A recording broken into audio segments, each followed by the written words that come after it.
आज ही Doubtnut app download करें। Doubtnut पर होगा अब आपके सभी मैथ्स, केमिस्ट्री, फिजिक्स और बायोलॉजी डाउट्स का सफाया। बस अपने क्वेश्चन की फोटो खींचो, उसे क्रॉप करो और तुरंत वीडियो सोल्यूशन पाओ। Download now. A slowly moving flat car is 12 meter long, passing a point at straight road at 10 kilometers per hour. एक फ्लैट कार जो कि 12 मीटर लॉन्ग है वो एक पॉइंट को पास कर रही है, ठीक है, और स्पीड उसकी 10 किलोमीटर्स पर आवर है. A boy beside the road near to that point tosses rocks onto the moving flat car at the rate of 1 per second. वो हर सेकेंड एक स्टोन थ्रो कर रहा है कार पे, ठीक है.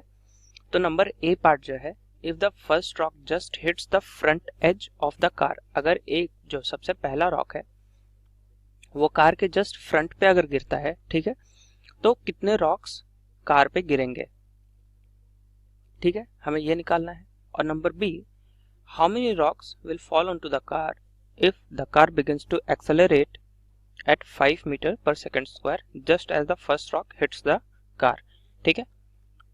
हमें ये फाइंड आउट करना है पहले केस में जब कोई भी एक्सेलरेशन नहीं था तब कितने स्टोन्स उस पे गिरेंगे, कितने रॉक्स गिरेंगे.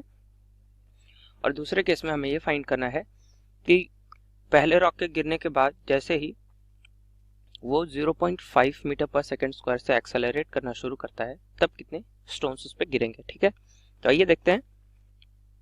यहाँ पे हमें ये दे रखा है, लेंथ दे रखा है, लेंथ इक्वल्स 12.0 मीटर दे रखा है, ठीक है. एक चीज यहाँ पे सबसे पहले इसको डायग्राम से समझ लेते हैं, ठीक है. जैसे सपोज ये हमारा फ्लैट कार है, ठीक है, ये टोटल 12 मीटर का है. एक बॉय जो इस तरफ खड़ा है, वो स्टोन्स को हर सेकेंड टॉस करना शुरू करता है सेम ही डायरेक्शन में. तो अगर सबसे पहला स्टोन कार के जस्ट फ्रंट पे गिरता है इस जगह पे, तो टोटल कितने स्टोन्स इस पे आ सकते हैं, ठीक है, ये हमें देखना है. तो हमें टाइम कितना लगेगा इस बॉय को पास करने में, इस कार को टाइम लगेगा. टाइम इक्वल्स कितना, लेंथ अपॉन स्पीड. यहाँ पे स्पीड हमें किलोमीटर पर आवर में दिया हुआ है, यूनिट्स का ध्यान रखेंगे. इसे सबसे पहले हम मीटर पर सेकंड में कन्वर्ट करेंगे. तो 10 इंटू 5/18 जो कि हमें देता है 25/9, ठीक है. तो यहाँ से हमें क्या मिलेगा, 12 डिवाइडेड बाय 25 इंटू 9, यानी कि नीचे 25 आ जाएगा और ऊपर चला जाएगा 9. तो ये हमें कितना मिलेगा, 108/25. अब 25 से 108 को डिवाइड करें तो हमें कितना मिलेगा, 25 4 टाइम्स में 100, ठीक है. ये 8 आया, 0.332, ठीक है. ये टाइम हमें मिल रहा है t इक्वल्स 4.32 सेकेंड्स. अब देखिए 4.32 सेकेंड्स में वो पहले सेकेंड में t इक्वल टू 0 पे जब वो एक स्टोन कर फेंक रहा है, फिर t इक्वल टू 1 पे, t इक्वल टू 2 पे, t इक्वल्स 3 पे और t इक्वल्स 4 पे एक स्टोन फेंक रहा है, ठीक है. तो यहाँ पे जैसा कि आप देख सकते हैं, जैसे t इक्वल टू 0 पे एक स्टोन गिरा, ठीक है, उसके बाद t इक्वल टू 1 पे एक स्टोन गिरेगा, t इक्वल टू 2 पे एक स्टोन गिरेगा, t इक्वल टू 3 पे एक स्टोन गिरेगा और t इक्वल टू 4 सेकंड्स पे एक स्टोन गिरेगा. लेकिन इसके बाद जैसे अब अगला स्टोन वो कब फेंकेगा, अगला स्टोन जो फेंकेगा वो t इक्वल्स 5 सेकंड्स पे फेंकेगा, तो ये तो गिरेगा नहीं, ठीक है. तो हमारे पास कितने स्टोन्स हो गए, हम उस रेल रोड पे कितने, उस कार पे, फ्लैट कार पे कितने स्टोन्स गिर रहे हैं, टोटल 5 स्टोन्स गिर रहे हैं, ठीक है. 5 स्टोन्स गिर रहे हैं. अब सेकेंड पार्ट, ये तो हमारा ए पार्ट हो गया.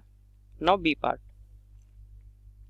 बी पार्ट में जब वो एक्सेलरेट कर जाता है तो कितने स्टोन्स वो फेंक चुका होगा, तो टाइम कितना लगेगा, ठीक है, टाइम हम वो निकाल रहे हैं. तो using second equation of motion,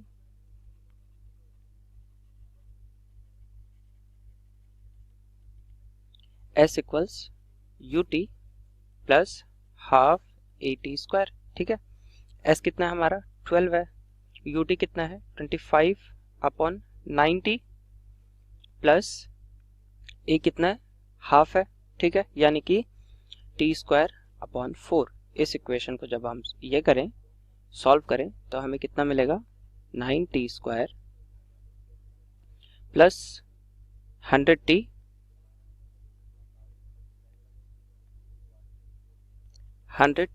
minus 12 into 36 which is 432 equals 0।